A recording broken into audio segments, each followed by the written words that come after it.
இன்னைக்கு பாத்தீங்கன்னா நம்மளோட முதலமைச்சர் வந்து இன்னைக்கு மத்திய கைலாஷ் பாலத்தை வந்து ஓபன் பண்ணியிருக்காரு. இணைக்கும் பாலம் அது. சில பல வருடமா வந்தது இந்த இடத்துல வந்து பாத்தீங்கன்னா டிராபிக் ரொம்ப அதிகமா இருந்துச்சு. அதை கட்டுப்படுத்த யாராலையும் முடியல.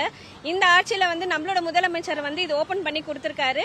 மக்களுக்கு வந்து சிரமம் இல்லாம வேலைக்கு போகணும், குழந்தைங்க வந்து ஸ்கூலுக்கு போகணும், பயனாளிகள் வந்து பஸ்ல வந்து டிராவல் பண்ணணும், ஈஸியா வேலைக்கு போறவங்களுக்கு எல்லாம் ரொம்ப ஈஸியா இருக்கணும்ன்றதுக்காக அவர் ஓபன் பண்ணியிருக்காரு.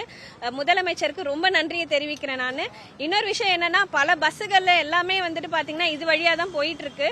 அதுக்கும் வந்து சிரமம் இல்லாம போகணும் அப்படின்றதுனால பல திட்டங்களையும் பல விஷயத்தையும் அவர் பண்ணிட்டு இருக்காரு. அவருக்கு மிக்க மிக்க ரொம்ப நன்றியை தெரிவிக்கிறேன் நான் முதலமைச்சர்.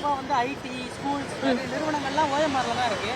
ரெகுலரா ஒரு 4-5 டிராபிக் சிக்னல்ஸ் இருக்கு. அதுவே கிட்டத்தட்ட மூவ் ஆகிறதுக்கு ரொம்ப நேரம் ஆகும். 1 மணி நேரம் 2 மணி நேரம்.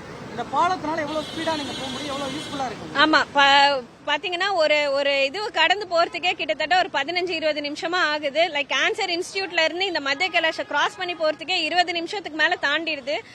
குழந்தைங்க வந்து ஸ்கூலுக்கு போறது, காலேஜுக்கு போறது, வேலைக்கு போறவங்க, ஹாஸ்பிட்டல் நிறைய சைடு அந்த சைடு இருக்கு. சோ அதுதான் ரொம்ப மெயினான இடம். அந்த மெயினான இடத்துக்கு வந்து இதை கடந்து போகும்போது பாத்தீங்கன்னா ஒரு அட்லீஸ்ட் ஒரு 5 நிமிஷத்துல நம்ம ஈஸியா கடந்து இறங்கிட முடியும் அந்த சைடு.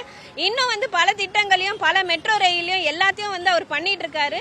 நம்மளோட முதல்வருக்கு வந்து ரொம்ப நன்றியை நான் தெரிவிக்கிறேன்.